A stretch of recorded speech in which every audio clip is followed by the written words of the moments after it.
Hello, and you're very welcome to Kicking Match, a weekly podcast all about the Irish League. My name is Peter Cinnamon, and as temperatures continue to drop, so did the amount of games played. Even Bangor's plastic pitch couldn't survive this cold snap for more than, 50 minutes? Windsor and Saltwood did hold up to the frost though, as we saw some of the country's best teams play against, the bottom two. Goals were aplenty, upsets were a few. It is the big bumper Boxing Day game week preview this week, so as you run about trying to get some last minute prezzies, make sure a ticket for the 26th of December is in your own stocking, as even Santa can help you get into a sold out game. Plus, we look at every top tier team's wants and needs for this January. And here we are, jumping right into your pre-Christmas pod, or what you're all really looking forward to, really, is the pre-Boxing Day pod. Such an incredible day in the fixture list, such a massive week for all involved, all the big derbies happening, and as we're here, pretty much the halfway point in the league, such a pivotal time in the calendar, we've got lots to get into. We've got a few games we're going to preview, we're going to look ahead to all the big games, and we're going to even look that slightly bit ahead and see what all the managers of the top tier teams, what will they be wanting. I think this could be such a massive transfer window when it comes to deciding where all these teams will eventually settle come the end of the season. So we're going to go through a team by team, pick out what they want, what they need, what are the positions of key interest, and maybe where they could sneak some of these players. So lots to get into, and here to chat through it all with me is a debutant to the podcast. He is a podcaster and stat man himself. A massive welcome to Mr. Ally McCalmont. Oh, thank you, Peter. Usual build-up. Thanks very much, and hopefully I can give you my two pennies worth, and we can have a bit of crack here during the pod. One thing I've had with you, and the reason I say stat man, is because one of the things you really collate for the Sunday Life is all the stuff when it comes to the fantasy football. Obviously a key thing which I have been interested in for yourself. You've been doing that for a while, and what have you found trend wise that you can kind of see in your little chart go up? Albeit I've not been high enough in the chart to even have a sniff of any coinage, but what have been little trends that you've seen pop up when you get into your spreadsheets? Yeah, I mean, I have been doing the fantasy football for a few years now with the life. It's been long before fantasy football became cool. Really, I've been doing dream teams, fantasy leagues at school, and all before like making up teams and stuff like that when I was back as a kid. So it's always been sort of quite interesting to me doing fantasy leagues, and a few years I've been involved just collating stats, as you say, and looking at players and things like that. And I really like it because of the one player per club rule, and that it keeps every single match is important and not just three players from Linfield, three from Glentoran. Look at the Uries and the Dungannons and the Carricks, it's all important. And going home on a Saturday, it's looking up the scores and who scored and who conceded and things like that. And I think it just adds a wee bit to the league itself, just not for your team. You're kind of looking at other teams and seeing who's playing and things like that. So yeah, I got involved in it. And yeah, there are trends you can see. I mean, even this season, you've had the brick wall, as I called it, of Glentoran for the first 9 weeks. Clean sheet, clean sheet, clean sheet. McCary picking up 7 points in the fantasy every week, and if you didn't live a Glens man, you were done. And then suddenly they've just decided to start chipping goals, and it's Coleraine have taken over that. And this week we had a lot of the frost, so we are slightly short on the games. And the question no doubt people are asking, what colours are flying atop your mast? And you have amber. It is amber. I met you a few weeks back, and I was wearing a Cincinnati Bengals hat. That was my orange and amber and black. Yeah, I'm an Amber Army fella. I'm from Carrickfergus, born and bred. I've never really left it. That's been my club. I got involved with them in a little bit of a more formal capacity about 6 or 7 years ago, and I'm sort of looking at an announcer, and I've taken on the PA duties at Taylor's Avenue for about the last 7 or 8 years, and really enjoyed that, getting involved with the club a little bit and just seeing what goes on. And so it's really been interesting. Even when we went down into the championship, I stuck at it through COVID, even when there was nobody in the ground. I still announced the teams and the goals, and it was quite funny, and even though there was nobody there. But yeah, it gets me out on a Saturday. I get to watch the game for free, I suppose, and it's got me involved, really involved in the Irish League, which is which has been really exciting for me, just to get to see different players and the teams and the managers. Stuart King going against manager every week. It's been very entertaining, and I really enjoy doing the PA stuff. Surely this season so far has to be high up there in the pantheon in the years of following Carrick Rangers. I know they've had some historic runs over the history of their time, but when it comes to modern Carrick history, this is somewhat dreamland this year, really, isn't it? Absolutely, in terms of what level the club is playing at the minute. You're quite right. We've had our days. The supporters club's called the Spirt of '76 after the '76 Cup final win over Linfield, famous obviously as a B division club. And we've been to a few cup finals. We're chatting about it recently. A few County Adam Shield finals, Irish Cup finals, but that's been. And we actually got the Elite Cup final a few years back against Ballymena. But it's been one offs.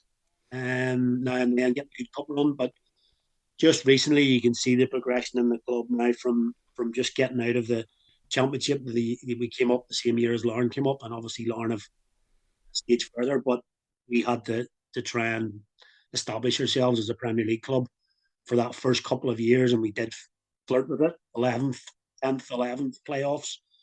But we had such a good start last season and consolidated. Got a bit ropey towards the end, but then Stuart's come in and really got a few players in good positions for them now, and I think you could probably say that they're a reasonably established club right now, and really should be looking reach for that 6, 7, 8 now. Can you get into that seventh place for playoff? But having said that, last year we were in exactly the same position and went a horrible run, and then got squeaky at the end. So Stuart's always talking about keeping his feet on the ground, win, lose or draw, and I think we've got to be ambitious. But we've got to be ambitious. Bringing players like Curtis Allen, Andy Mitchell to the club, there's a bit of ambition there to bring those along and show the kids can be achieved. Neither of these past two seasons have been boring. And yes, just because last year it did all tail off doesn't mean that it's going to go the same way. But we are somewhat teetering on a similar script. And no game for Carrick Rangers, no game for a lot of teams. But we should, before we get into some of the games that were played, well, the two, we'll get into where we are poised, because as we head into what many people would look at the halfway point of the league, or the real key moment of the league, Christmas, New Year's, but of course Boxing Day. Such an incredible tradition, such an incredible set of fixtures. It's really tight and it's really interesting right now, because we'll start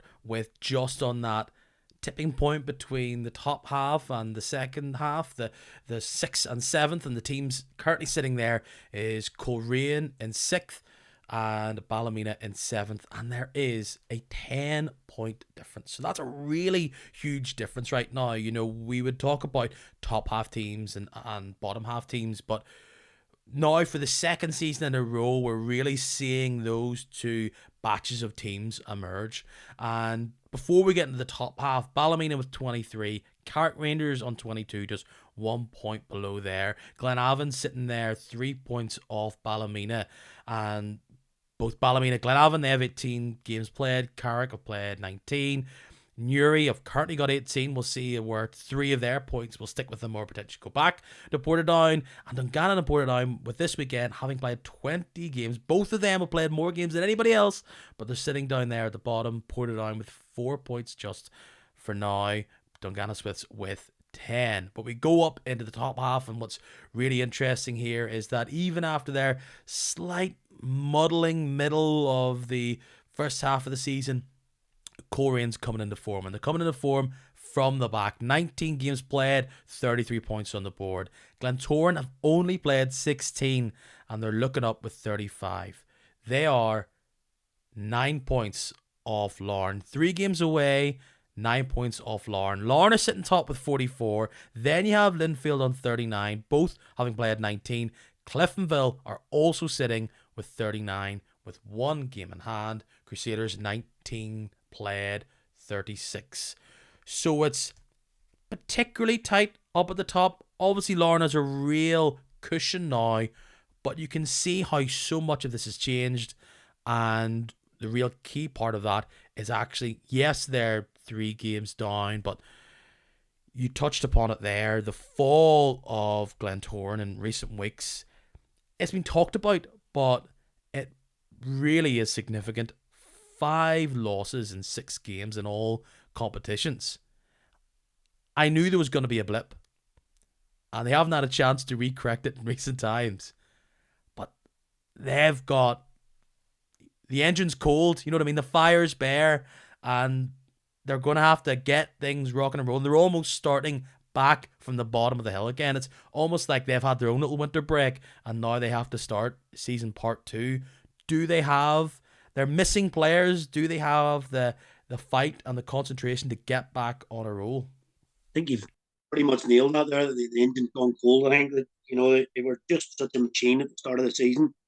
With those, just I mean, if they scored, they won. It was as simple as that because they were keeping so many clean sheets and they weren't even conceding chances at the time. And so I mean, basically, if they went 1-0 up, that was 3 points, and they were just getting on that roll of 3 points after 3 points, and just established that mentality of people coming to the Oval and even away from home, they weren't conceding, and it got a bit of a run in the press, and people were going there and immediately thinking, well, we ain't going to score, and suddenly it just changed. It just changed, and they started to concede sloppy goals and chances, and just like everything, if momentum goes, it can go very quickly, and they just haven't been able to get that again. And I'm not sure whether this 2 week break for them has been good for them because when I mean, I watched the league game against Cliftonville, and Cliftonville were excellent that day and just really nullified Glentoran. And you didn't see the same team that was playing at the start of the season. So they haven't really got back on it. And then obviously the League Cup match against Linfield didn't go their way. And, you know, sometimes you just need to get a couple of games and just win again and get that feeling back again, and haven't been able to play in the last 2 weeks. And some might say, hey, that's great. They'll be fit again. They'll get a few players back. But got to start running again. And obviously, big games coming up, none bigger than in a few days' time and Boxing Day. It doesn't get any easier than that or bigger than that for them. And really, it's coming down to some stage you were thinking, they could afford to lose this even or draw. It's getting to the stage now where they've really got to go and win these games now and get a bit of momentum back and get themselves, as you say, get that engine firing again and get going. One of the things people highlighted with Glentoran was their real strength is that they had this really big squad. One player goes out, they're going to be easily replaced. But actually, what we've seen is that much they had a lot of depth in their squad, they didn't have the same like for like replacements that was going to be able to keep them playing in a certain way. And look, missing your best players, losing them is not going to mean that you're going to continue on doing what you're doing. I know that. But losing McMenamin, losing McCartan, Jay Donnelly's been in and out with injury. The replacements coming in have been players like McCullough or shifting the formation, and we'll look ahead to what they'll need in January if they were to dip in, and I imagine they will in their situation. But you've seen actually their issue has been they have these brilliant players, but when they aren't in the team, they don't have the same game plan, they don't have the same approach, and that's perhaps set them off because you would look at Team A where they were flying ahead, whatever it was, 9+ points ahead of Linfield and others. And you look at the team that's been losing these games, and they're completely different formations. They're completely different makeup of the team. They're playing different players in different positions, and having to adjust hasn't really worked out. Meanwhile, Linfield they are seen as a team that are having a good run of form at the minute, and the stats would say that, but they've had injuries as well. They've had the likes of Shields be out, Fallon's been out for a number of weeks. He'll be out over the next while. They've had a bit of a shake-up up top, but now they still somewhat, and even though, and they've faced a lot of people questioning this, they kept going, they kept this belief, and perhaps the strength with Linfield going forward is that they have a certain way of playing, they have a certain setup, and if Chris Shields goes out, yes, that's not going to be great, but they have someone that's going to fill in that role. You talk about American football, it's that next man up approach, isn't it? Yeah, I couldn't agree more. You were mentioning about the American football analogy. I actually would sort of look at Linfield as the New England Patriots type of thing, that they just used to winning. They had that Belichick Brady thing, and no matter they always went through a blip at the start of the season. Always, and people were always questioning, "This is the season they don't do it. This is the season they don't do it." And by detriment, the Patriots always did it, and they always came back, always made the playoffs. And that's kind of the same thing with Linfield. They'll always get criticised if they don't win every week, or at least pick up points every week. They're always, this is the season Linfield are dropping off, and we've had it this year. We've had it when they lost at Carrick, then they dropped points after a few games, the European blip and the hangover. But look at them now; they're starting to just turn, and people. The narrative then changes, from media then get on, Linfield's coming again, here they come. Which, is it right, is it wrong? But the narrative starts and they're coming again, nobody will stop them, and pressure on them again. So then does it fall off? But, you know, I think you've made a very good point there in terms of when they lose players, players come in and know exactly what's expected of them. Well, the narrative at the start of the season was, is McDaid going to come in? Is he going to start well? And is he going to secure his place in that Linfield team? And were Linfield going to shackle their title hopes to a player who had been put out in the cold at Glentoran? And actually, it looks as though the man that's happy to be there, he's got ice in his veins. It's E2 Vertainen, and perhaps the main man to lead this team. He is in a fine run of scoring. He has been able to net 4 in the past 3 games. He looks very nonchalant. When I see him, I can imagine he's very frustrating for Linfield fans because he's either knocking in a brace or he's completely disappeared. He's not there. You can barely see him. He's not in the game. But right now, he's using his power, he's using his strength, he's using that presence. That goal he scored in the League Cup, oh my goodness, pull him back once or twice. That's a player in confidence. And perhaps, as much as you would never really think of Linfield as a team that would have a big target man, and I know Vertina doesn't play like this big, lumbering, huge centre forward, having him with a bit of form means that other players are going to come into it. And I thought he looked excellent against Dungannon when Linfield beat Dungannon 4-0 at Windsor Park. And I actually really agree with you there about Vertainen. Women maybe haven't taken to him as much as maybe they should have, but I think just in the World Cup, I mean, there's a lot of talk in the World Cup about teams don't have a number 9. They're lacking, and every time it's going around about a team, well, they haven't got a number 9. Linfield have got a number 9 there. They can play off him. He's got touch, and yes, he's not the archetypal big man up front. He can certainly put himself about when he wants to. But again, I think you're right. He's got a wee bit of going back to an old player that used to play for United, Berbatov. He's got a wee bit of that about him.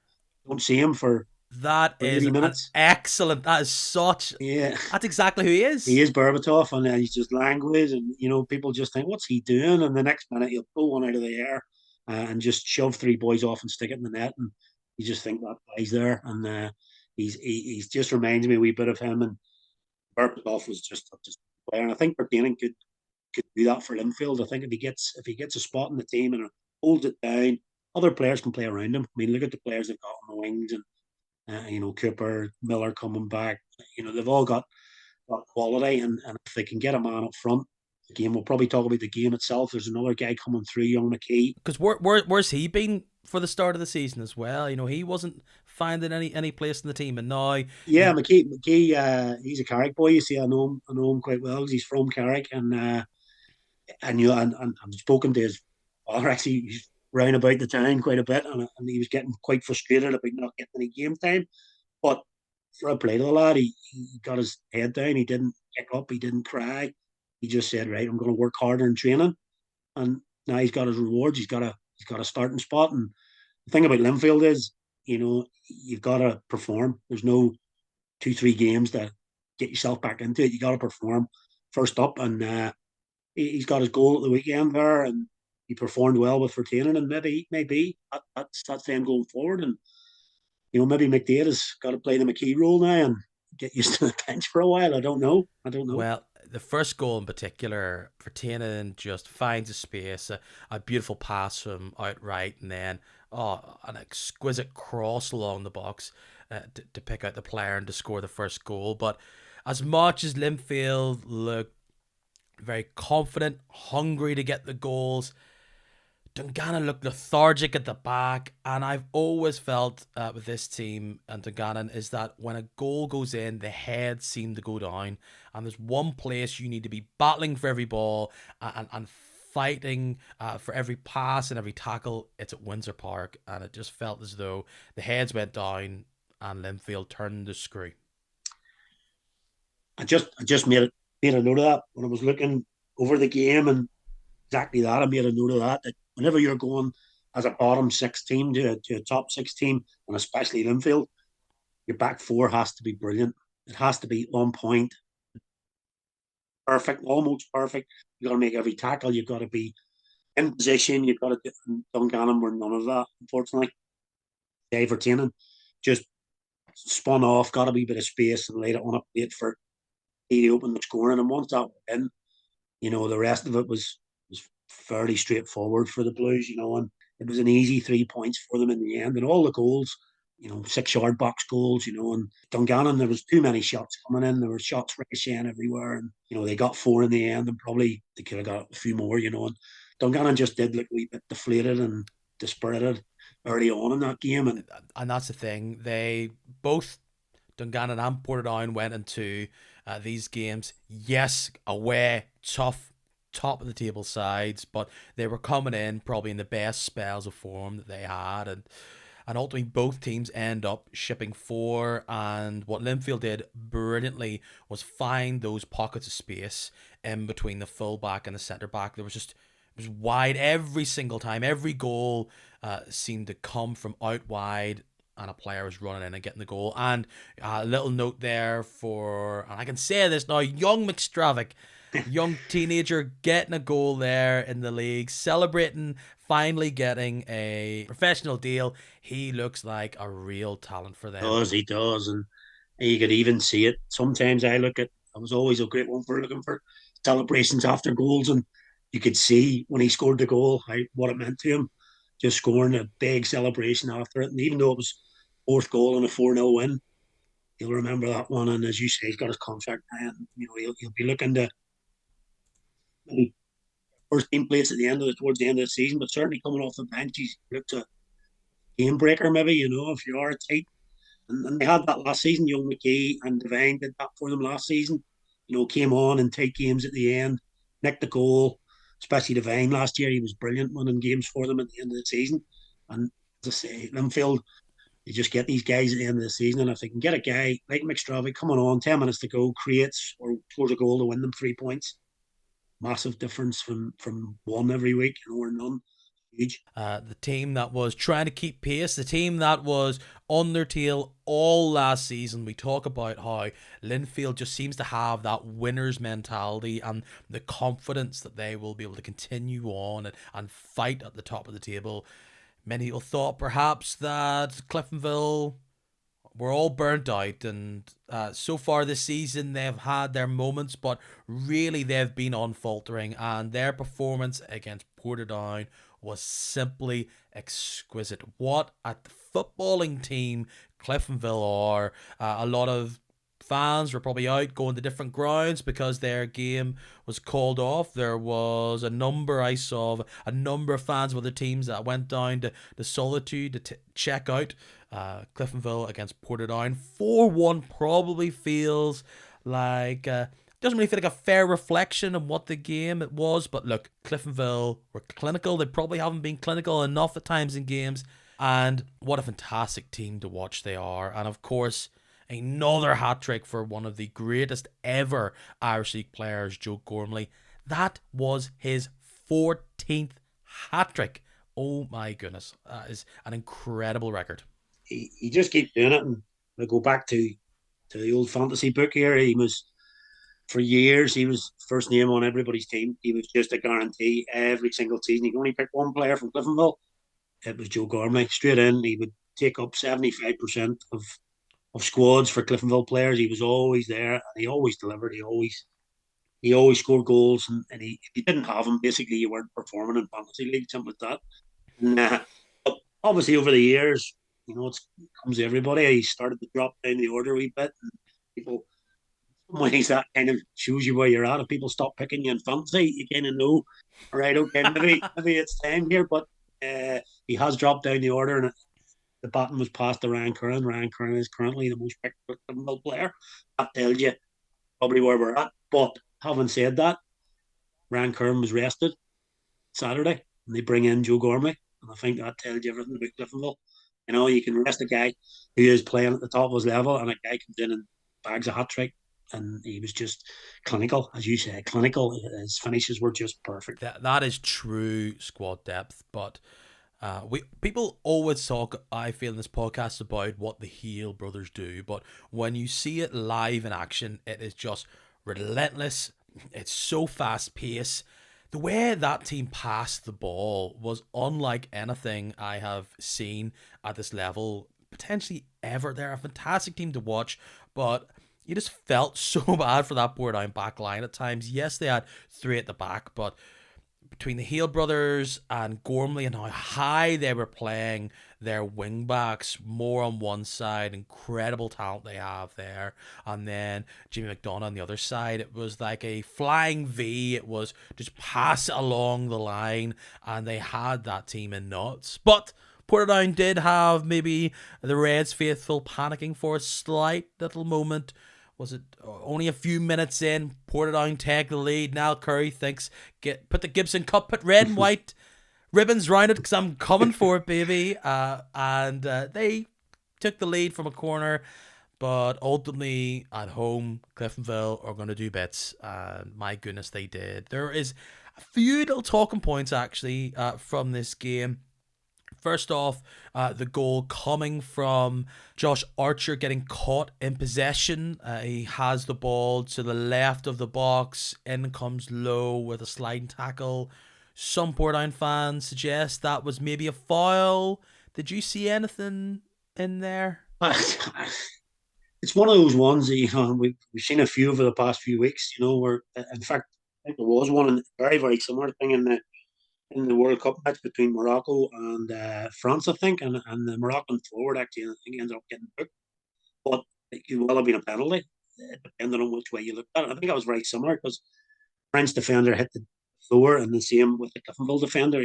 They hit the floor early, and the forward kind of went over them and things like that. So, you know, one of those ones. If you're a Cliftonville fan, you think it's perfectly fine. If it's a Portadown fan, you're screaming. Journal was up and down on the touchline about that. I mean, of course, my take on it would be I'd be more annoyed about the space given to the number 19 in the box. And the ball comes across and he's standing free in the box, and you can't do that. Goal still has to be defended, and look, that's the experience for that Gormley has. He's able to ghost in and pick his spot at the far post. A brilliant ball into the box. The second one, no real complaints there. It was, they all got sucked in towards Hill, and that was the thing.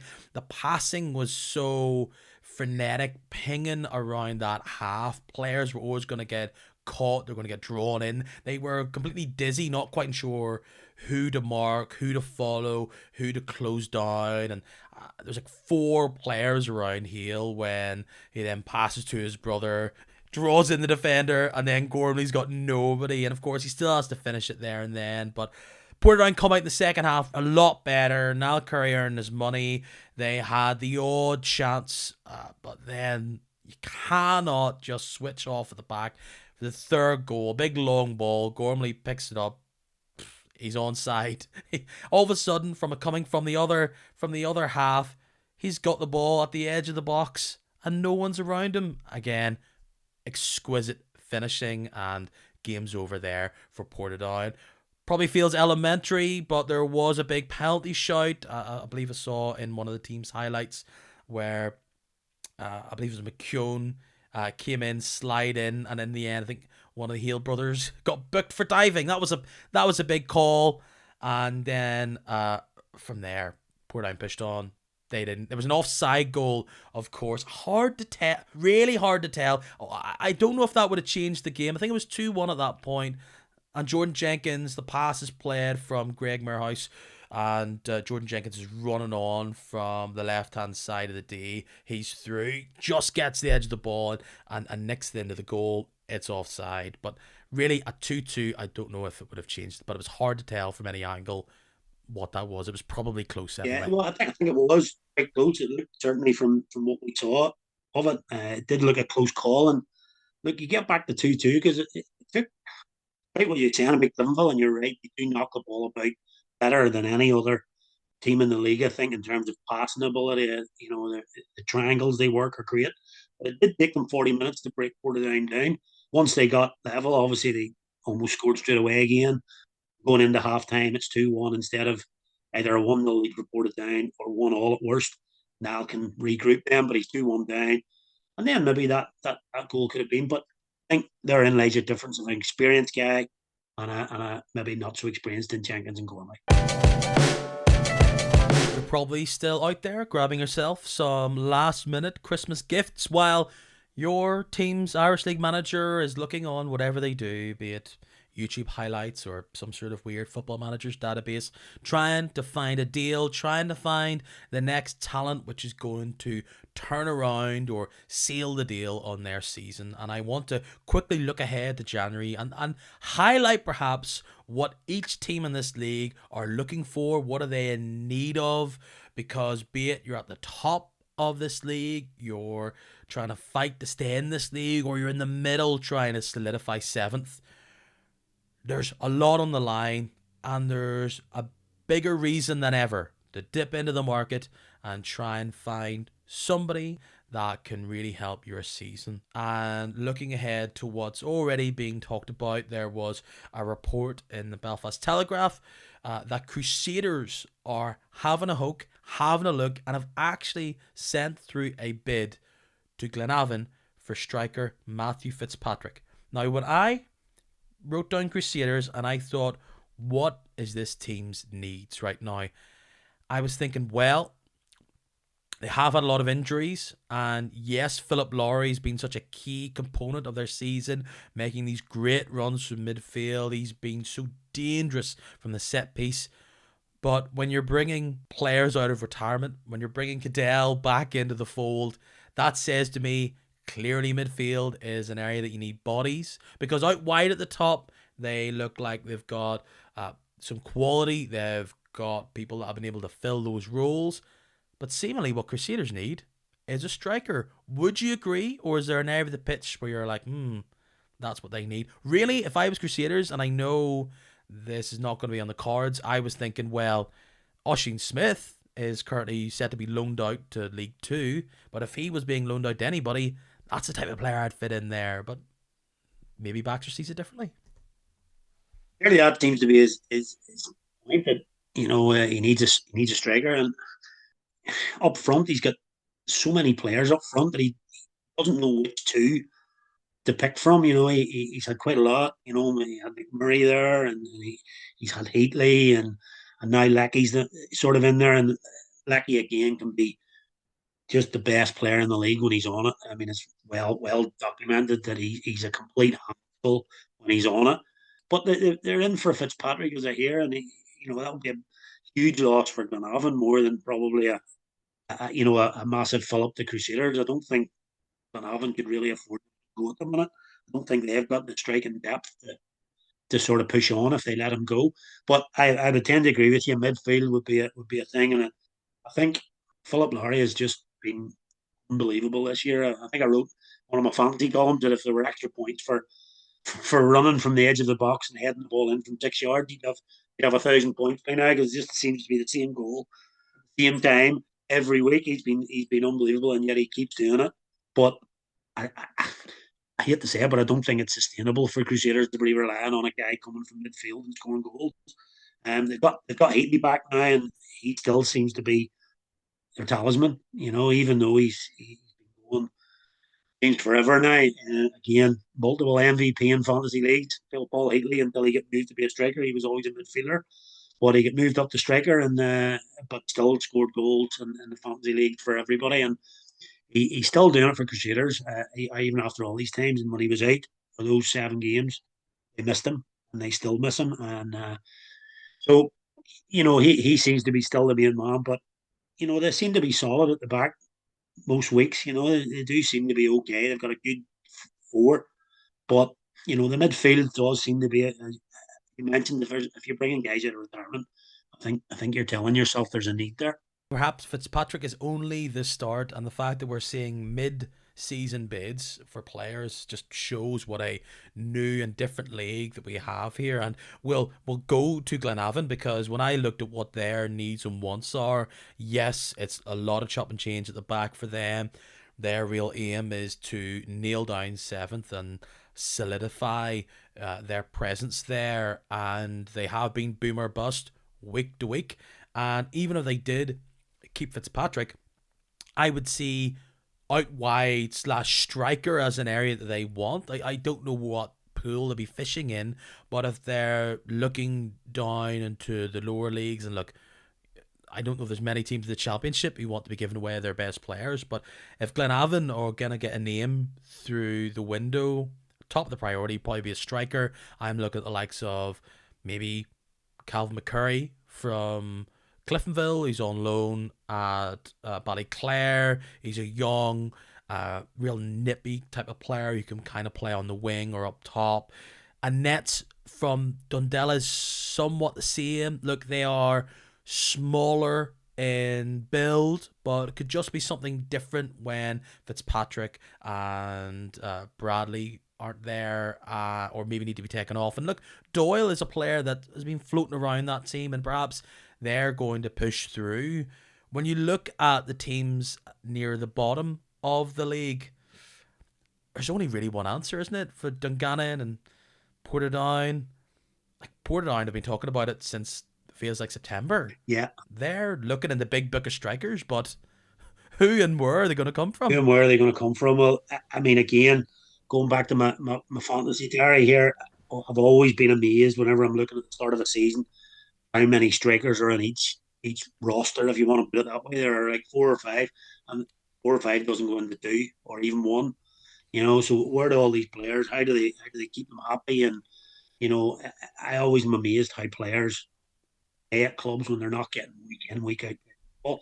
But that seems to be the way of it. They want big squads and they want to keep four strikers on their books, and the offer comes, and then money and financial terms come into it, and these clubs go out and take a wage drop to go to play for Dungannon or Portadown or Carrick, and things like that. So they're to a penny. The world and his wife want a striker, and if you've got a good one, you want to keep hold of it. You don't want to get rid of it, even if he's not playing. But the likes of an Andy Mitchell up at Coleraine hasn't had a game all season. Quality player, and if he had any fitness worries, maybe, but if he was fit, I'd be looking Dungannon to go in and bring him back, and try and get them, firing again on loan or something like that. I think it's a no-brainer if you can get him.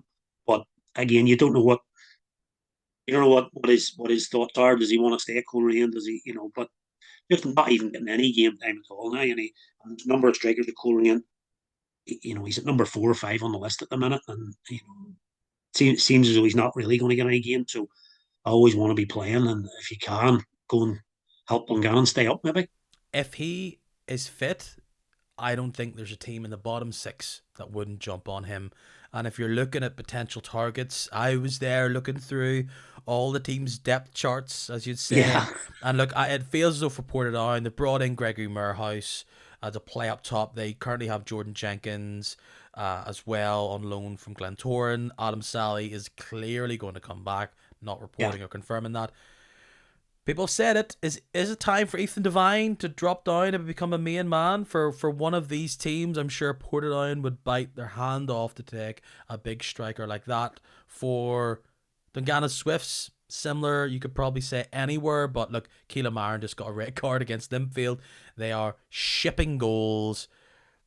Is another player at the back the answer there? It's perhaps the one area of the team where you're like, is there many young defenders from the top teams that want to drop in that's going to help out a team in that position? I look at Owen Casey from Cliftonville, who was on loan at Newry last year. He's somewhat defence midfield.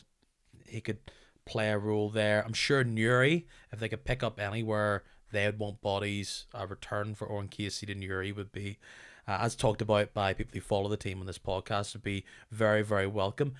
For Carrick, What part of the team are you sitting there looking, going, I wouldn't mind if you found us a bit of depth or a bit of quality in that area? Because in recent times, and I know some of it's been due to illness, but you have been light on bodies.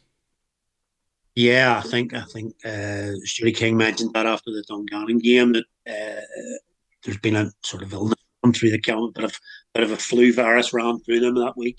I don't think anybody was at the club for about 3 or 4 days, but had to fulfil the fixture and went to Dungannon and put up a decent performance. But I think that took their toll at the end, and then the red card obviously killed that game a wee bit.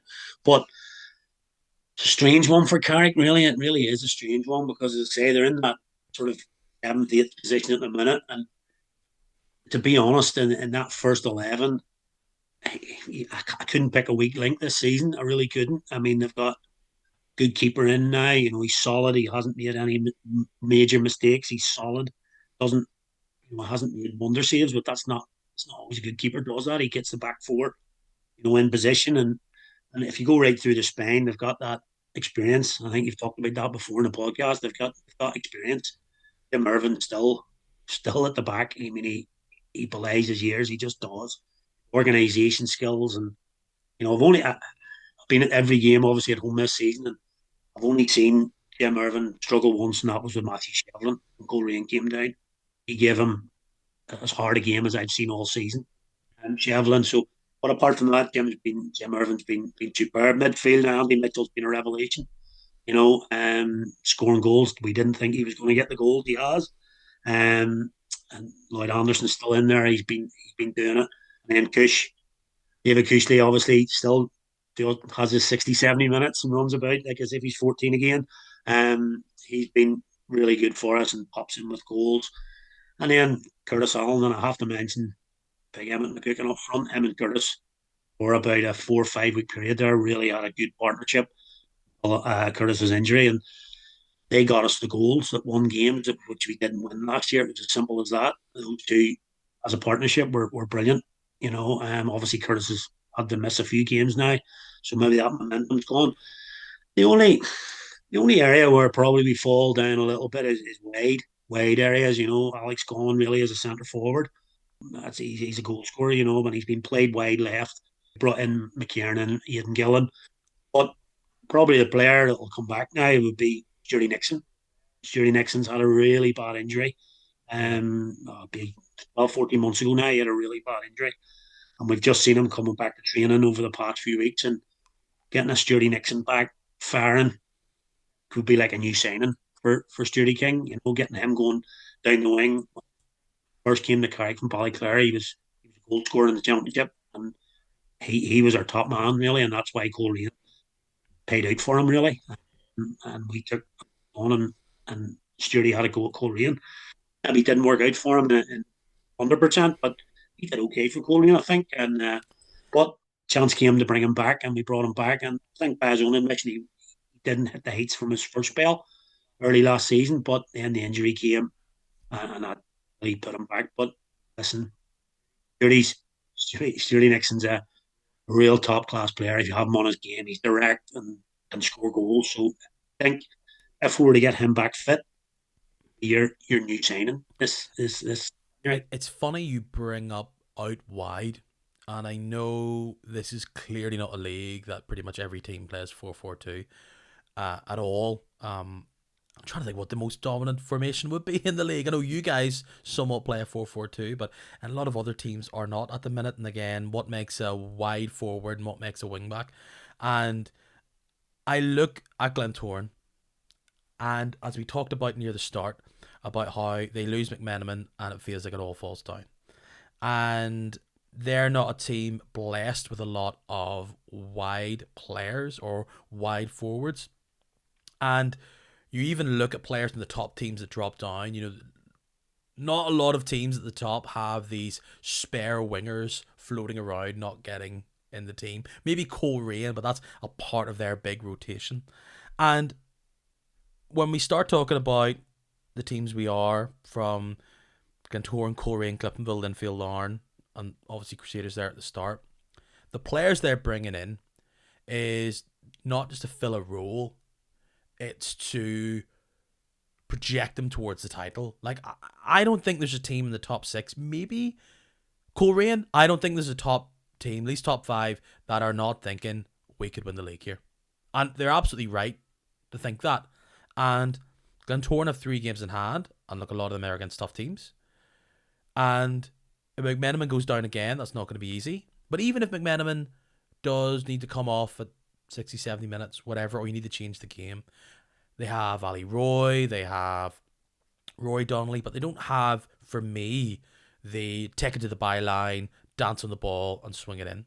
So I am fantasy proposing this because Coleraine, I look at their team and I think, right, they, for once in their life, they have a really strong, big squad. And actually, they know how they're playing and they have a lot of bodies in every position. But what they maybe want to solidify on is an area where, yes, they're performing, but perhaps want big, big quality. This isn't going to happen. Let's not try and pretend this is actually going to happen. All right, Ali? But how about this? Because this will solve a need for both, all right? Yeah. Even for like a wee mid-season swap, right? You scratch my back, I'll scratch yours. Where Coleraine would probably want real quality, top-end skill, I would say is maybe centre-back. They've got players really performing, but when it all falls down, and when it fell down for them earlier in the season, it's because it was their back line were faltering. Glentoran have an abundance of centre-backs doing very well. So if they were to give up one of them, let's say, I don't know, recent times, let's say Patrick McLean was to go to Coleraine, and coming the other way is Connor McKendry, a player who goes in between the lines, can take it to the far end and come back in, that is able to shift in and ping it into the top corner. What a brilliant player that would be to add to the Glentoran squad. Despite the fact that that's probably never going to happen.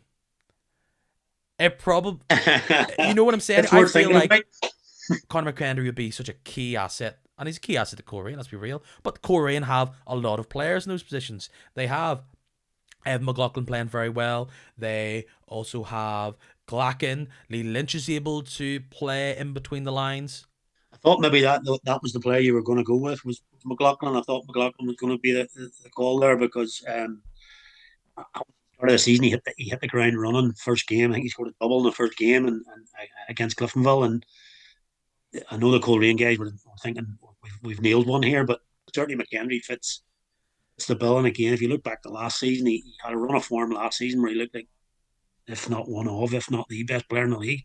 At some stages, he was dynamic and had a wee bit of skill about him, dropped the shoulder and could take a goal out. And yeah, Glentoran really could do something like that. You mentioned about wingers, and I don't know. I mean, obviously, these top 5 teams are looking to win leagues, etc. But going back to when I was sort of growing up, and wingers were the thing. I remember some of the great wingers playing for some of the clubs, and they just beat people. I think that has definitely gone out of the game. The ability to beat a player just by not even moving the ball, just by moving your shoulders and things like that, getting around a fullback and delivering a cross. And I think that's definitely gone out of the game. And I think going back a couple of things, Naziri had it when he was playing at the Glens. Firstly, I thought Naziri was a guy with a bit of skill, and I think everybody loves a player like that, even if they're not delivering all the time. If you're giving the fans a wee bit of excitement, it just lifts some of these sort of difficult games. You just need somebody to do something out of the ordinary, and yeah, McHenry could do that for the Glens, and wee bit of a swap there would be something maybe that could get the tongues wagging. I'm sure the social media is already going mad. Well. This is all fantasy here. Look, for a lot of these teams, let's be real, that are top of the league, it is going to be where are these players going to come from. I don't really believe that any team that's in a position, unless there is a player that's unhappy, there's going to be a lot of players even moving from a mid-table club upwards. Look at Fitzpatrick. You're fighting for every position in this league. Money, yes, is being involved here, but it's not like any team's really got a settled position where they'll be happy to give up a player for a bit of cash at this part of the season. So unless there's a bit of cash thrown about, I think, for example, Reece Campbell could fit in any of those teams. Reece Campbell could be the player here, right?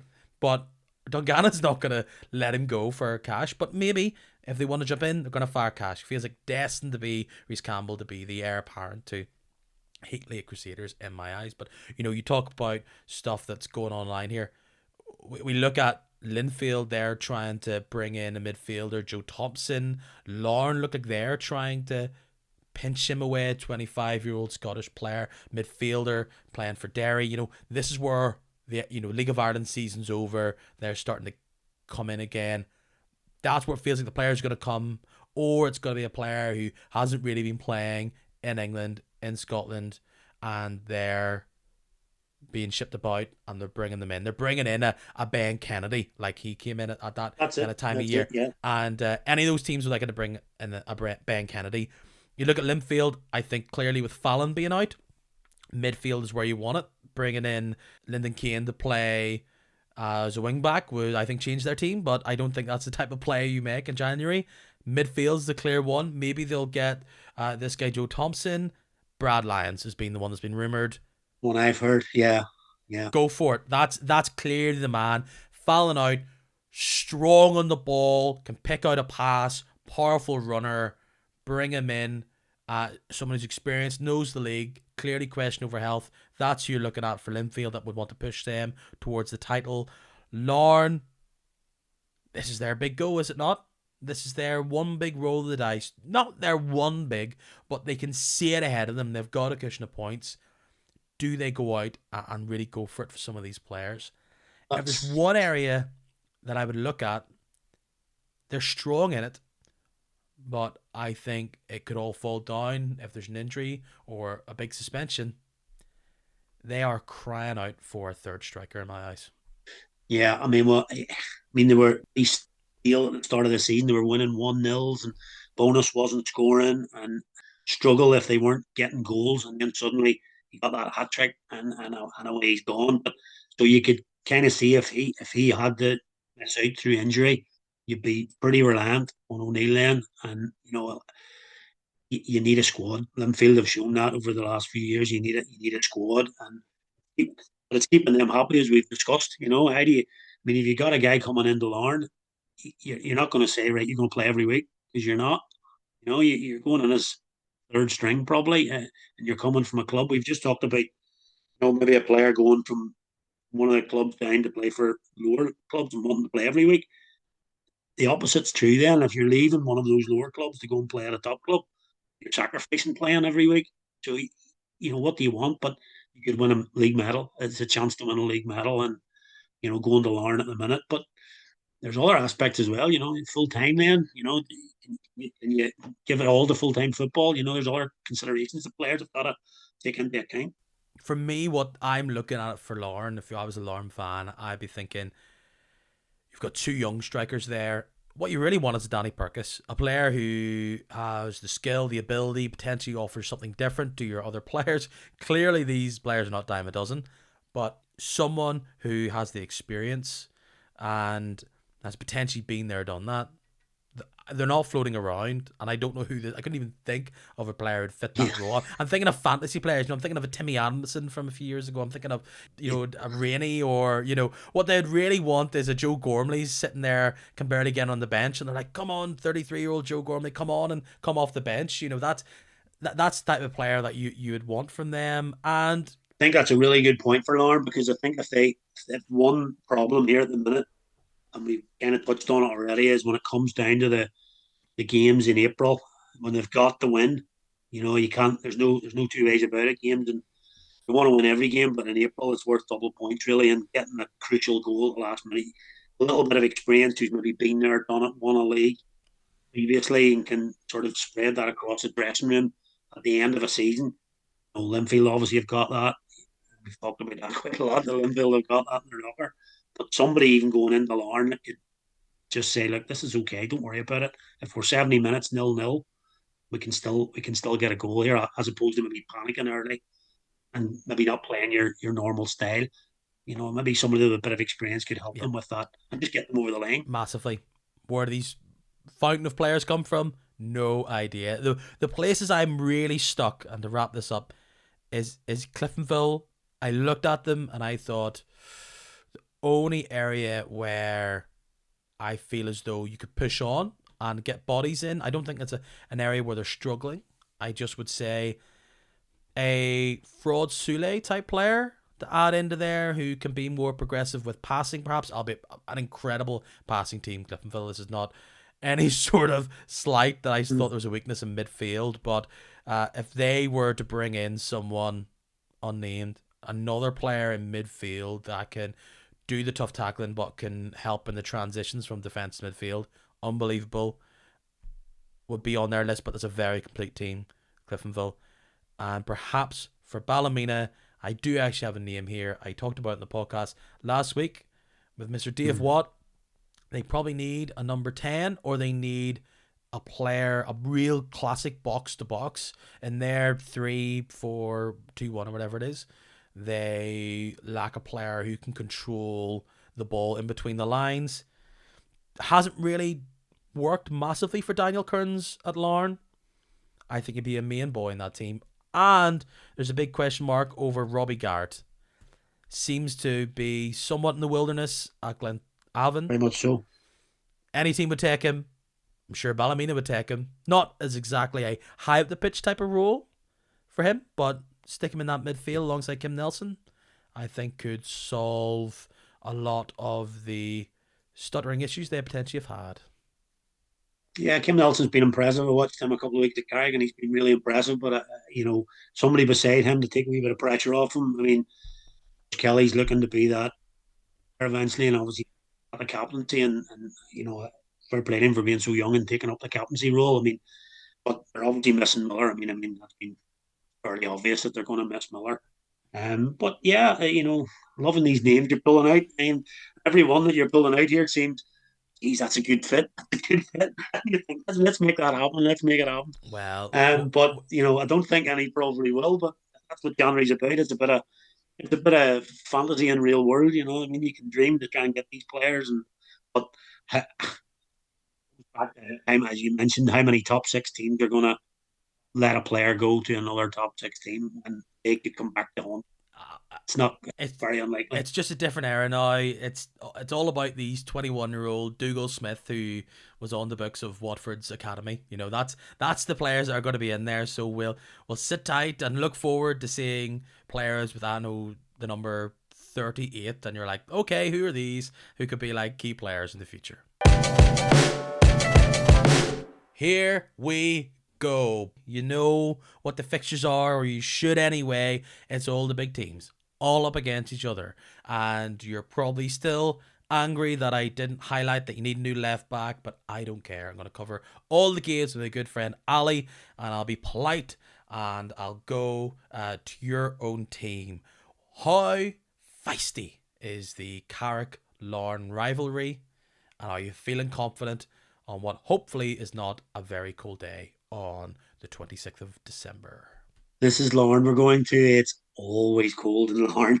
Not only that, they've moved it back to a 5:30 kickoff, I think. They have. Yeah, I think it's a late afternoon kickoff. I think they're looking to get the hordes of Carrick fans coming down into the bar early and spend the afternoon in the Larne Social Club.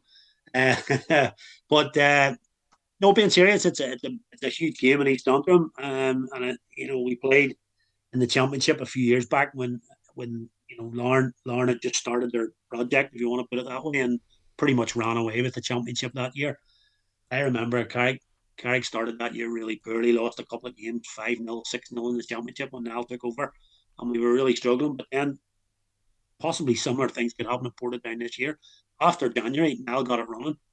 He managed to get up in the playoff and got out of the league with Larne, and the kind of rivalry surfaced there again because Larne and Carrick both got up into the Premiership at the same time, and that kind of rekindled a wee bit of it, And there's always been that sort of rivalry between the teams, like every other rivalry, and now obviously with Larne's, well documented money coming in, but I mean, we look on enviously. Of course, we do. Every club does. That somebody come in and put a lot of their own money into the club, but I mean, he's been fantastic for the area. I mean, it's been talked about, but he has been absolutely superb for Larne in terms of the structure. that he's put in place, the professionalism in the club, irrespective of what they do on the pitch. Off the pitch, they've been just as good. And we are, I hate to say it, and probably out on a podcast, but we are a little bit jealous of them in terms of what they can do. But at Carrick, we've got to compete. You've got to compete with your rivals, and you've got to do your best to stay on terms with them. And over the past few years, we've had a few big defeats, mostly at Inver, and on the pitch down there on the Inver pitch, and we've had a few 4-0s and whatnot, but we've been pretty competitive, certainly at home. And although this game is away on Boxing Day, I think Stuart will have them ready to go. They've missed out against the Glens there on Friday due to the game getting called off, and I think a few bodies could be back, and I think he could get them not only for Carrick's sake, but maybe to derail Lawrence Championship push a wee bit for the Carrick fans, But it's a big game. It is a big game. It feels like a banana skin, I must say. Late, they don't get off to a fantastic start, and you could frustrate them very significantly. But part of me also says this is such a bad style mix for Carrick, because I can see Larn sitting in position and just like a barrage of balls into the box. It could be one of those games where you're just constantly Jim Irvin's working overtime. Yeah, I think you mentioned earlier on about Carrick playing 4-4-2. I think he probably will swap it up here. Not second guessing Stewie King's thoughts here, but he might go with three centre halves. He might have Cameron Stewart's come into the team recently and done really well. So him, Jim Irvin, and then possibly Stevie Gordon as a three, and then two wing backs of Filney and Forsyth maybe to keep it tight. Certainly for the first half hour for straight Larn, and then maybe try and hit them with a few counter attacks. But I would see maybe a more defensive lineup. I'm there. Obviously, huge miss for us though with the loan system. Obviously, Andy Mitchell. Mitchell can't play, so I mean they're going to have to bring Cal Carey in, who's probably quite good at that role in front of the back four. He is pretty good at it, to be fair. Where he won't be getting us forward maybe as much as Andy Mitchell and scoring, but I think Cal could sit in there and do that job. But Andy Mitchell to miss, there's no doubt about it. He was missed in the home game against Larne, but you know, um, I can't see it. I can't see Carey going there and going gung ho. Put it that way. I think they'll try and frustrate and try and pick him off maybe on the break. Let's call it a frigid 0-0, shall we? Festive cheer all I'll round. take a frigid 0-0 right now. Right now. We will build ourselves up to some of the big main events here. Dungannon Swifts host Newry City down at Stagmore Park. Newry City have had a poor run of it. They have somewhat done their own little version of Carrick, starting out strong, difficult run of results. Can Dungannon Swifts bounce back? Perhaps. At home, that's a big journey for Newry. I'm struggling to pick these teams apart because Newry are a bit more mercurial and Dungannon have looked better at home but could falter here. Yeah, I always feel a little bit sorry for these teams that they're not sort of the Boxing Day sort of derby, etc. Of the big teams, the Belfast teams, and even Carrick and Lawrence and East Antrim derby. Sort of you're thrown Warren Point and Ballinamallard thrown into this game. But look, it's an absolutely huge game on Boxing Day for these guys.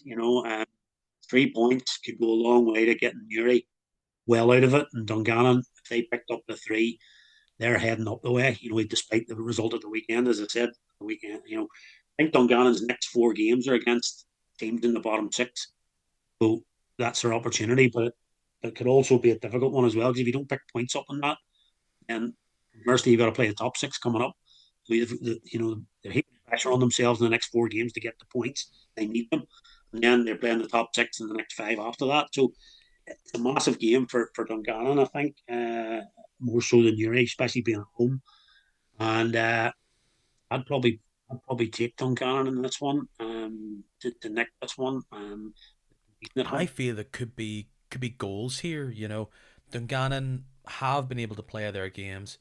Newry have been off, and this is what the interesting thing with the fact that games were off last weekend and now pretty much all of them were off this weekend. How teams will come into this, and I oddly think it could mean goals where it checks out. we'll have to see. And if you're looking at this from Portadown's point of view, do you want either of them to win? Do you want them to have a draw? You know, what do they want in the situation? Because they probably don't want Dungannon to get any points, but also do they really want Newry to be home and hose and out of it? And they go to Mournview Park at 3 o'clock, and they know that they'll want to win, won't they? And Glenavon, outside of, well, Newry and whatever, one of the few sides have actually dropped points to Portadown. This is clearly a different team to what they faced earlier on in the season. I heard a quote about another team in another sport saying, you don't become a bad team overnight. I utterly disagree with that. You absolutely can become a bad team overnight. In fact, that's probably how you become a bad team one random time. But this Portadown team definitely hasn't become a capable team overnight. Do they come in with the same energy that they came into the Cliftonville game? This is probably one of the hardest games to call of the entire weekend. This is a hard weekend to call any game, but this one feels like it could literally anything could happen. I think you're right. Those cliches, I really love those cliches that they come out with, and someone told me, like, don't become a bad team overnight. Well, you do if you lose every week. But I might have a bit more of a thought on this one. I actually quite fancy Portadown in this game. Decent against Glenavon over the last few years. I think the big loss last year, obviously the 9 men, but they didn't get back to win that game. But I just think Al Curry's really good at these one-off big games. He brought Dundela to Carrick earlier this season in the County Antrim Shield quarter-final. It was a huge game for Carrick, thinking they were going to get a semi against Larne. And Dundela absolutely did a number on Carrick that night. And I mean, a real number. And they could have scored 8 or 9 that night. And I just think he might have his team fired up for this one. They've got to defend better than they did on Saturday, obviously. But I just think he's maybe got a little bit of something going there. And if I think he's got the support behind him a little bit now, they can see those little green shoots coming now, which definitely wasn't there earlier in the season. I mean, it was doom and gloom, but I think they can see a wee bit of progression with the youngsters and trying to bring these guys into the team. I can maybe just see a 1-0 win for Portadown in this game, and there's your call. That's the one. Next week they'll be saying, yeah, Glenavon 5, Portadown 0. Yeah, right. I tell you what, I definitely don't see that. I can see Glenavon rested. I disagree. I would say they come in slightly cold to this game after them all those matches they've had called off. Portadown have had a complete revision of their team. I saw them against Ballymena and then Cliftonville, and I can see how they've changed up their shape.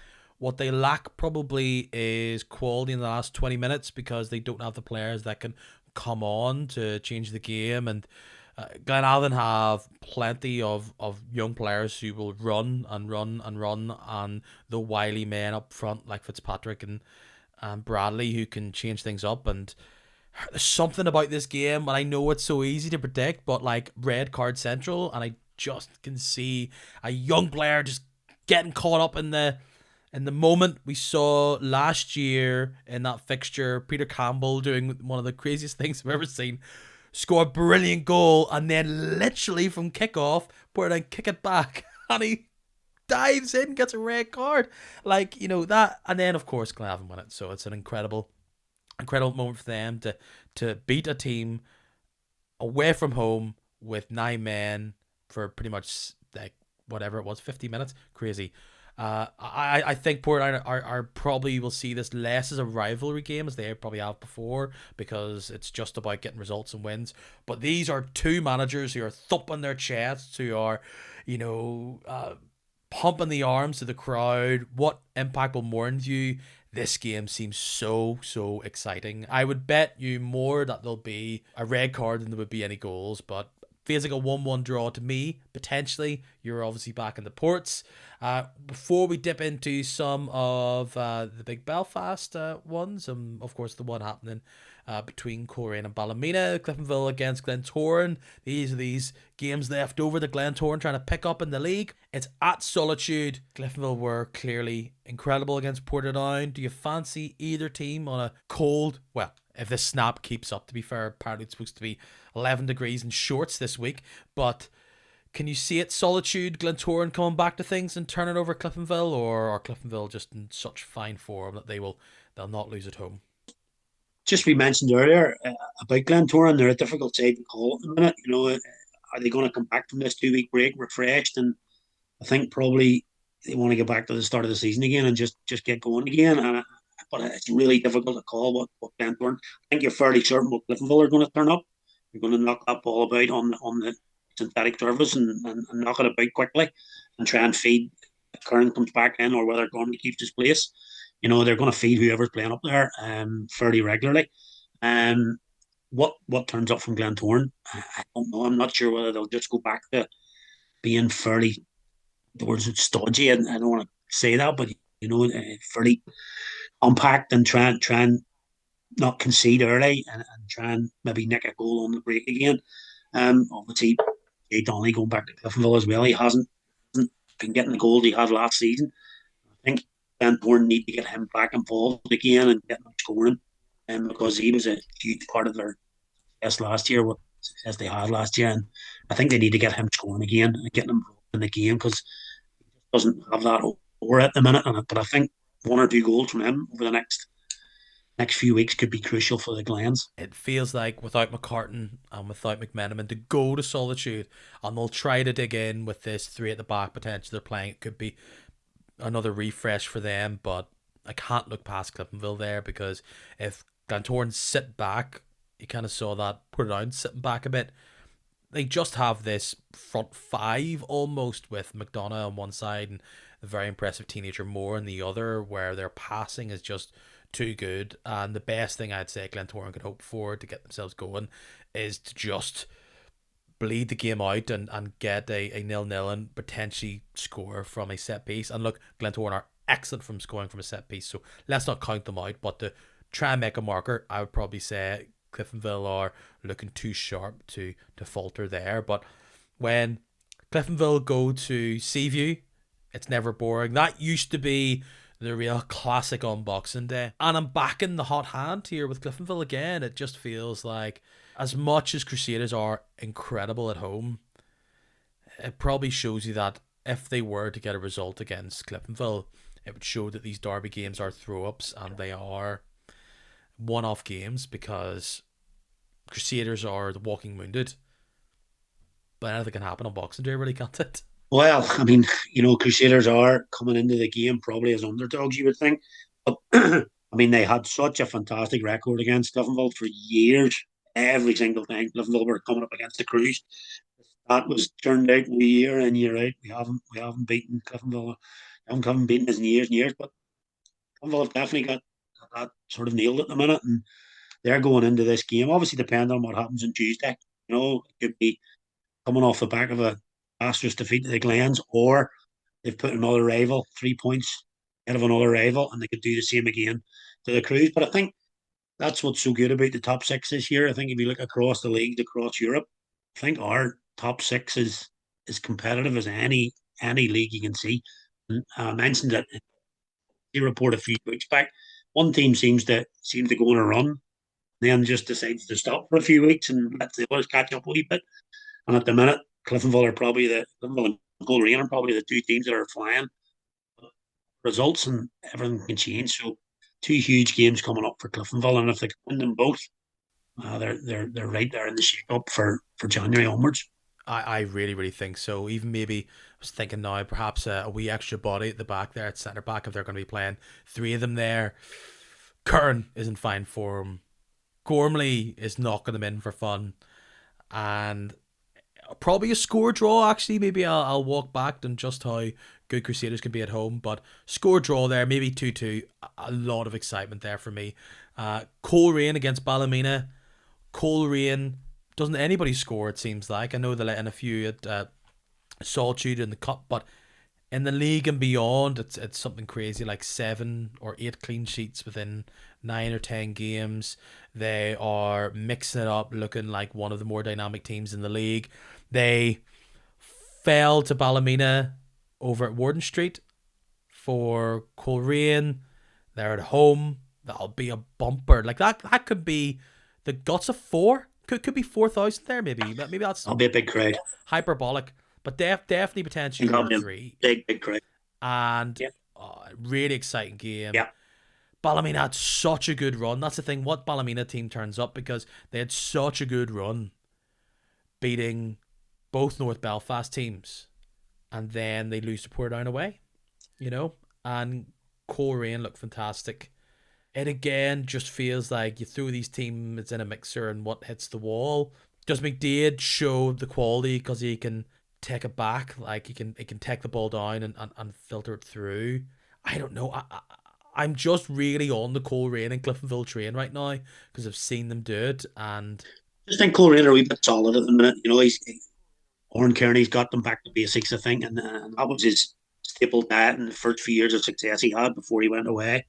I think he had a back four, stroke five, settled, didn't change it, got them playing in a way that, again, they weren't conceding chances, never mind goals, and then just went from there. And I think he's gone back to that when the start of the season, that Coleraine weren't getting the results that maybe their team probably thought they would do. But I think he's gone back to that, and now he's got a settled defence. Gareth Dean back in nets, obviously. And as you say, I think 7 out of the last 8 clean sheets in the league.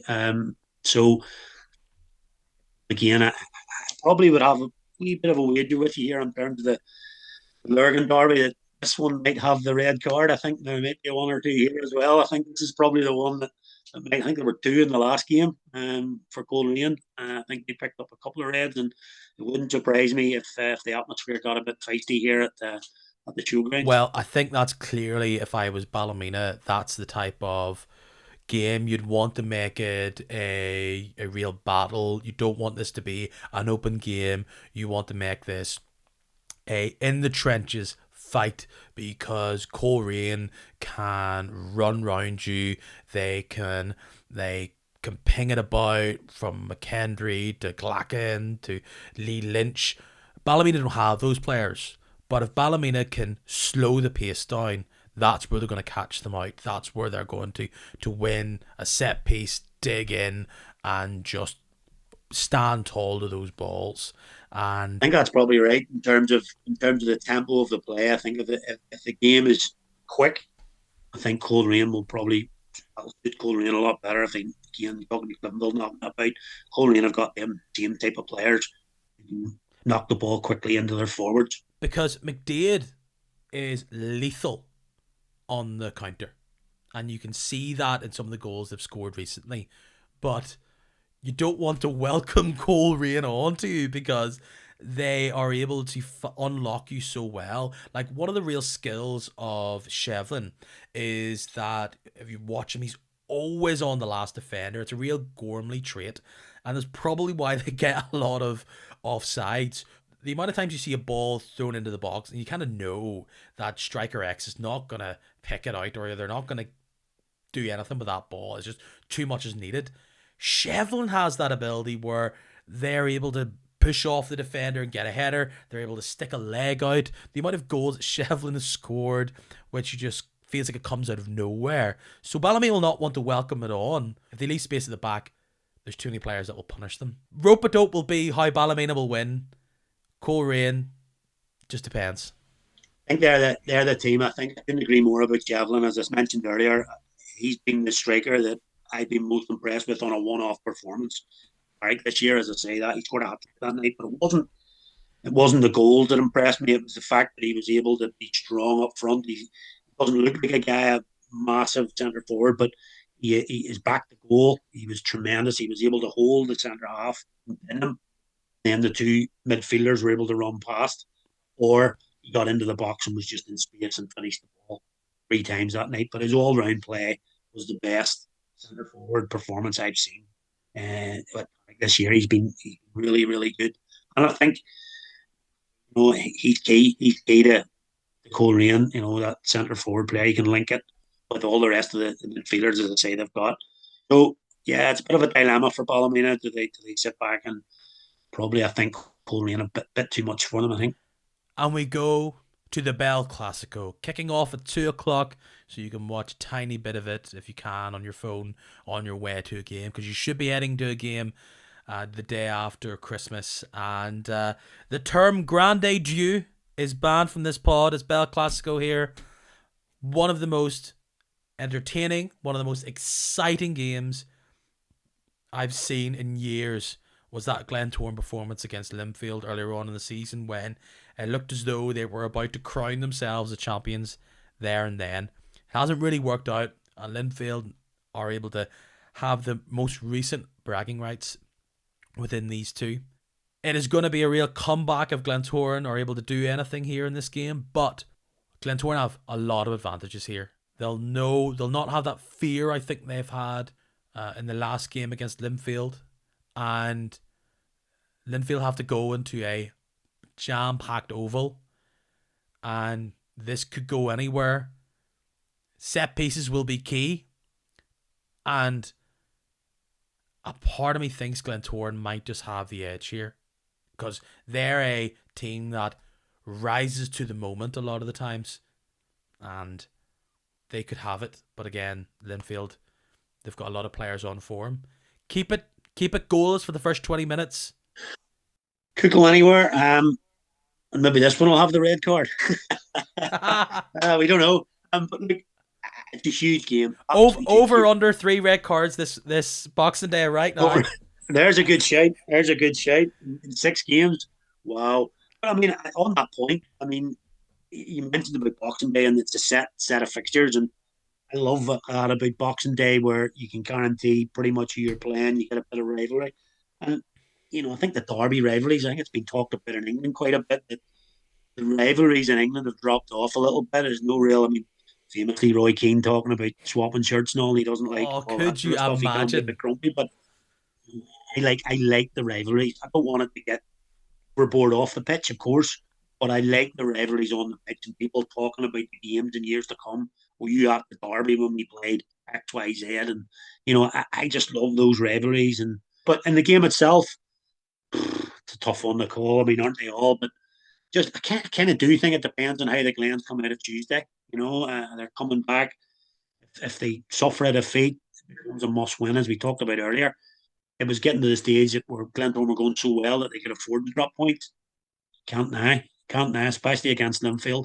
And just that, I think the Glentoran train has to keep going. And as soon as it starts to come off the tracks a wee bit, the thing starts to fall apart, and I can go very quickly. Whereas, as we talked about, Linfield are able to absorb the bad results a little bit better. But I can't really say which one you want to win to keep the league going, because either one, well, I'll take the high scoring draw here. Thanks. Yeah, like it shows you that no league will be won or decided, he famously said, on today, because they've all got to play each other so much. There's Glentoran against Cliftonville and Linfield. My goodness, 6 points, and they are looking pretty with those big boys to come back. But exciting round of fixtures. And we talk about red cards and goals, whatever. Like, it's not going to be that. If this goes off without incident, without a penalty shout, without some sort of weird non-offside or something, there is going to be like over-under on red cards, over-under on angry Irish League managers, folded arms going, I'm sick of talking about the referee. There'll be something. Oh, there's no doubt there'll be something on Boxing Day. I mean, it's what it's about. As I say, I love the whole day itself, knowing that you're going down to the game, and on a day that's a little bit different from every other sort of match day. Love the whole old rivalry thing, and it'd be great to get a day full of goals, and I wouldn't count it out that there'd be a pack of goals. It's a day after Christmas Day, and let's go and give it a go, and it'd be fantastic to see a load of goals and red cards and manager bust ups and all sorts of people. Oh, absolutely fantastic. It's a great time of the year. And I'm sure if you're listening to this far, do not worry. We'll be with you covering it all with another fine guest during the break. I'm going to keep on trucking. But as we move in towards Christmas, Ali, you all set? You all booked? You all got your stuff ready? Or have you still got the past few days to paddock? Yeah, everything's ready to go. I'm ready to go. Young boy plays underage for Carrick Rangers, so he's got a couple of games coming up as well. So that keeps me busy over Christmas as well. Steel and Sun's obviously going to be on Saturday this year, not a traditional Christmas Day, so might get to that on the Saturday. Be a good game to go to. It's always a great game. The sea friend of mine's involved with Crumlin Star, and they've got a border cup final on the 27th, I think. So we might get to that as well. So we plenty of football, and obviously an East London derby You'll thrown barely in. be in the house. Yeah, that's what Christmas is about, isn't it? And you mentioned at the top there about your cricket credentials. You're Yeah. a keen follower, somewhat connected to the Ireland cricket team. When is that season? Does it over at the minute? Does it kick off again? Does it ever end? Cricket? Yeah. Ireland. Well, the Irish team really at the minute they've got to a certain level now in terms of Test cricket and one day cricket that it is a 12-month sort of thing. They've got a 3 year calendar really, and they're heading off to Zimbabwe in January for a series in Zimbabwe, and then I think they're going to Sri Lanka and Bangladesh. Then we got some big games next year in Belfast and Dublin. We've got some big teams coming over next year, and so you know, Irish cricket is pretty good at the minute, and I'm involved just doing the announcing for the team, and I really love it. It's probably I'm on an Irish League podcast here, but that was always been my sport when I was young was cricket, and I played for Carrick for years and really enjoy it. Just it's one of those things that I really enjoy. And just getting involved in the Irish cricket team, it's really good. I really enjoy doing the announcing for them. Brother's a massive fan. Alas, is not my vibe. But hey, again, I'm one of those weird boys Hey, like you that gets ludicrously into Americans throwing a ball and tackling each other. So hey, different yeah, strokes for different folks, my friend. And all that's I it. know That's is it. the way this week's been going. Get those heaters for Stormont or wherever Ireland play. No, you want any more cancellations Yeah, there? we're at Stormont. Yeah, that's right. That's right. And look, big games coming up next year, as I say. Keep them out. We always like to get a good atmosphere about Stormont. And come along to a game. We'll get you invited to a game and get the pug for you. And isn't it hilarious and amazing? And I know that this works both ways. But isn't it? I find it hilarious that one of England's most successful ever cricket captains is some Irish bloke, and it's not like Yeah, he's Johnny English. He's he isn't. he's Owen. He's. Yeah, It's just yeah. it's amazing. It's just the thing an It is. Irishman It is one of the is. most It's successful ever English captains. Is he crazy. is, and he changed English cricket for the better massively. He we talk about leaders in sport. He is hugely respected in England. But yeah, guy from Rush, just outside Dublin, and pretty much as Irish as they come. If you cut him, he'd bleed green. And but he has made a career for himself in England and a very successful career. He's one of those guys.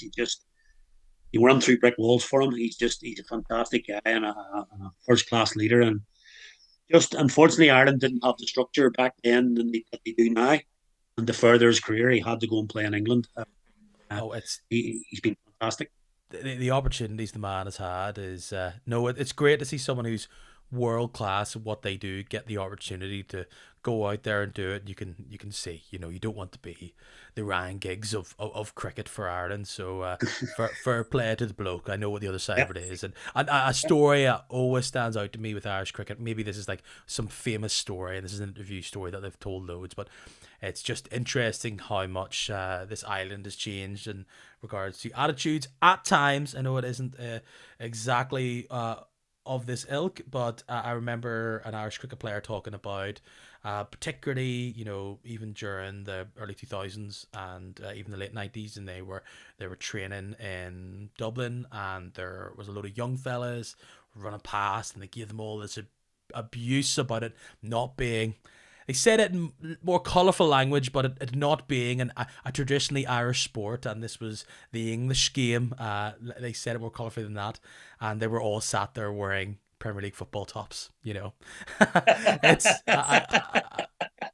I just that it's just interesting. You're The irony, the irony the is lost, irony. unfortunately. I know. And Ali, been an absolute pleasure. Thank you so much for jumping in. You've been a very kind man to me. I've spent a bit of time in Carrick with yourself. You've got a very nice vantage up there at the top of whatever you call it, the little box I mountain. do, I do. On the top of my little box. Yeah, my little porta cabin. Yeah, that's my lock view. That's my lock view. Ally, have an incredible festive time. I look forward to chatting to you again, and I'm still not happy that you didn't give Ben Kennedy a hat trick at the start of the season, but I doubt that would have really changed my Sunday night fantasy. Plenty out there saying the same thing, Peter. Let me assure you. Cheers, Ally. Okay, mate. Thank you. As you could probably tell, I was massively dosed up for pretty much all of that podcast. Probably the foggiest one in my head that I have done to date. But we all got through it. Hope you're feeling all good, and I'll keep this short. We will be here next week, so during the little calendar, we're not taking a week off. We're not taking a day off. So you want to hear about all the reaction, but I'm sure it'll be a drama-filled schedule of games. Get on to Kick a Match. You want to follow me directly. It's at Kick a Match on Instagram, Facebook, and Twitter, and you might even have a nice wee little smart speaker come into your life, or a brand fresh new one. And remember, you want to get some good use out of it, you can say, hey, smart speaker, please play Kicking Match, an Irish League podcast. All the best. Make sure you don't leave it to the last minute to wrap. You're probably doing it right now. Thank you so much for listening. This has been amazing. 20 episodes. Crazy amount of work, but I've absolutely loved it. I've loved the interactions. And hey, we've got another half of a season still to go. So thank you. Cheerio. I appreciate all your patronage. I'll see you soon. Chat later. A fond adieu. And Merry Christmas, you filthy animals.